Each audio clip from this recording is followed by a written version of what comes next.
Ukraine, a land of wide-open plains and gentle hills, a place where the horizon seems endless, and the sky meets the earth in a seamless embrace. Imagine bright green fields that go on forever. Sunflowers, a symbol of the country, face the warm sun. Their golden heads turn to follow its path, a dance of nature that has been happening for centuries. This is the heart of Europe, a place that feeds millions. The fertile soil here is a gift, producing grains and vegetables that nourish not just Ukraine, but many parts of the world. To the west, the Carpathian Mountains stand tall and old. Their sides are covered in green forests, and their tops have snow, even in spring. These mountains are a sanctuary for wildlife and a haven for those seeking peace. Rivers flow through the valleys, mirroring the clear blue sky. These waterways are the lifeblood of the land, providing water for agriculture and a home for countless species. Down south, the Black Sea welcomes you, with blue waters touching sandy beaches and rocky cliffs. This coastline is a place of relaxation and beauty, where the sea breeze carries stories from distant lands. Towns by the sea are full of life, and the air smells like salt. These communities thrive on the bounty of the sea, with fishing boats bringing in fresh catches daily. This is Ukraine, a land of many beautiful things, like a blanket made of nature's best. From the forests to the fields, from the mountains to the sea, every part of this land tells a story. Before the bad times came, before the bombs fell, Ukraine was peaceful and doing well. It was a place where communities thrived and the future looked bright. It was a place where people worked hard and had big dreams, where old ways met new ideas. The blend of tradition and innovation created a unique culture, rich in history and full of promise. It was a country growing stronger, a light of hope in a part of the world that often felt uncertain. Ukraine stood as a beacon of resilience and potential, a testament to the strength and spirit of its people. Kyiv, the capital city, was full of energy. The streets were always alive with people, cars, and the hum of daily life. The Dnieper River flowed gracefully through the city, adding a serene contrast to the urban hustle. It's a city where shiny gold tops of old churches stand tall next to modern buildings. The juxtaposition of the ancient and the new is striking, creating a unique skyline that tells the story of Kyiv's rich history and its forward-looking future. History is all around, from the old stone streets of Podol to the grand St. Sophia's Cathedral. Walking through these streets feels like stepping back in time, yet the modern cafes and shops remind you that Kyiv is very much a city of the present. Kharkiv, a city of science and factories, was busy and always moving. The industrial areas buzzed with activity, while the scientific institutions pushed the boundaries of knowledge and innovation. It's known for its universities and exciting art, and young people loved it there. The vibrant student population brought a youthful energy to the city, making it a hub of creativity and intellectual pursuit. Cafes were full of chatter, theaters showed interesting plays, and life felt young and hopeful.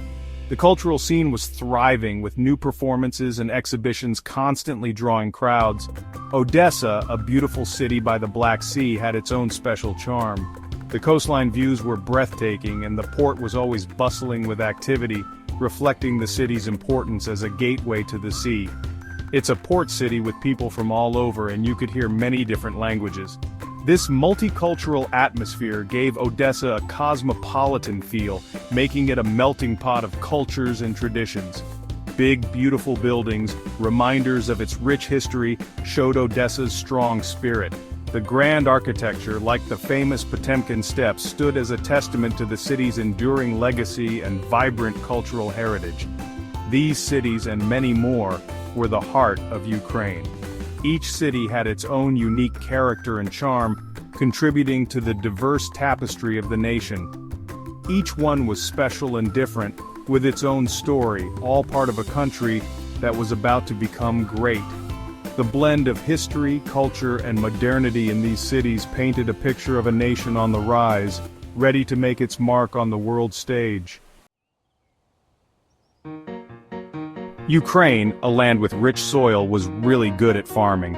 Fields of golden wheat and sunflowers went on as far as you could see, showing how hard people worked. The smell of fresh bread, something Ukrainians eat a lot, came from many kitchens, a sign of comfort and being taken care of. But Ukraine was more than just farms. It was becoming really good with technology, especially computers. Smart engineers and programmers were becoming known around the world, making new software and technology. New businesses started up because people wanted to create new things and see the country grow. The future looked good for Ukraine. Its economy was getting stronger, people felt hopeful, and the world was starting to notice. It was a country on the rise, ready to become one of the important countries in Europe. But then, something terrible happened. February 24, 2022, a day every Ukrainian will remember.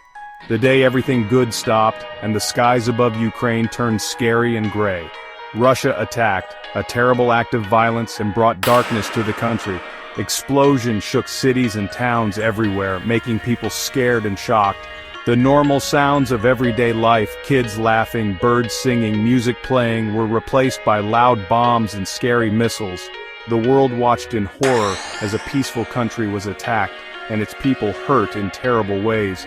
The pictures of destruction and suffering on TV showed everyone how easily peace can be broken and how much war hurts people. Even though they were surprised, the Ukrainian people were incredibly strong. They were brave and wanted to protect their homes, so they fought back against the invaders. Regular people became soldiers overnight, willing to give up everything for their freedom. The Ukrainian army, with fewer weapons and soldiers, fought harder than anyone expected. They hurt the invading army badly, making them move slower and messing up their plans. Stories of their bravery, their willingness to stand up to the bully, inspired people all over the world. The world watched in amazement as the underdog fought the giant. The Ukrainian spirit, never giving up, became a symbol of hope, showing how powerful courage is and how strong people can be when they fight for what's right. The war in Ukraine isn't over yet. The fighting continues, especially in the eastern part called Donbas, where Russia has been causing trouble for years. The cities and towns in Donbas are damaged from fighting, showing how terrible war is. But even with all the destruction, there's still some hope. Ukrainian soldiers, with help from other countries and support from their own people, have pushed back against the invaders in some places. They've taken back land, freed towns, and given hope to those who lost everything. Things are still changing a lot, and both sides are losing many soldiers. But Ukrainians haven't given up hope. They keep fighting for every piece of their land, wanting to free their people and make their country what it should be. It's impossible to know how much the war has hurt the people of Ukraine. Millions have left their homes, running away from the fighting to find safety in other countries or safer parts of Ukraine. Families have been split up, lives have been ruined, and the emotional pain from the war will last for many years. Cities and towns that were once full of life are now damaged from the war. Mariupol, a busy city by the sea, is now mostly destroyed, showing how cruel the fighting has been. Kherson, a city known for building ships, is badly damaged and its streets are strangely quiet. The situation in Ukraine is terrible. There's not enough food, water, or medicine, especially in places under attack or controlled by Russia. Other countries are sending help, but it's still not enough. The war has caused a huge disaster, hurting many innocent people. Even though the fighting continues, people are trying to find a way to stop the war peacefully. The streets of Ukraine are filled with both despair and hope. Citizens gather in peace rallies, holding signs and chanting for an end to the violence.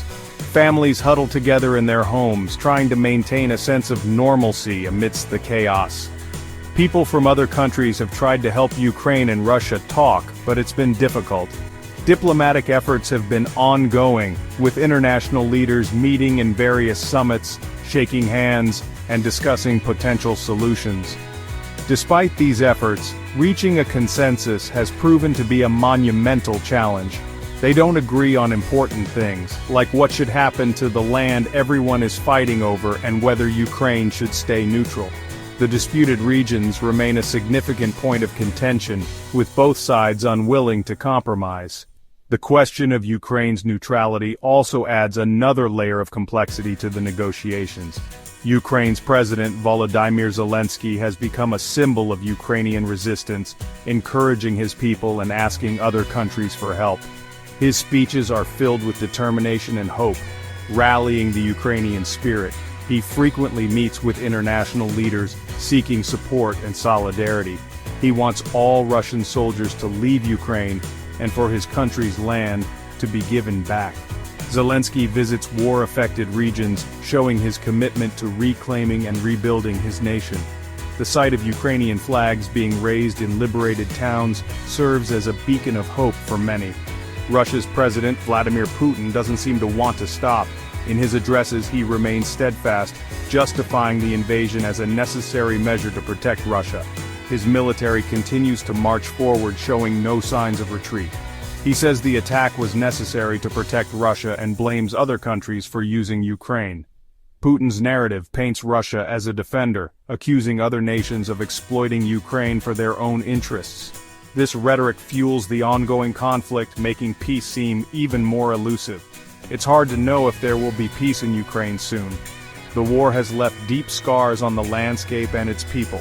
Children play amidst the rubble and families seek refuge in shelters, hoping for a brighter future. The cityscapes of Kiev bear the marks of conflict, a constant reminder of the ongoing struggle. Other countries are putting pressure on Russia to stop the war, punishing them and giving weapons to Ukraine. Sanctions are being imposed, and military aid is being delivered to support Ukraine's defense.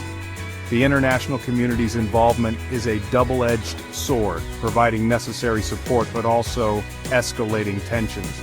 But finding a solution that makes everyone happy is still very difficult. Peace talks continue, with mediators working tirelessly to bridge the gap between the conflicting sides.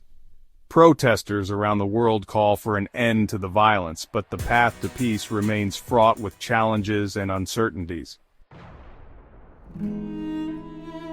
The war in Ukraine has changed the country and its people forever. The damage is huge, the economy is suffering, and the emotional pain is hard to imagine. Rebuilding Ukraine after the war will be a giant job, and it will need help from other countries and hard work from the Ukrainian people.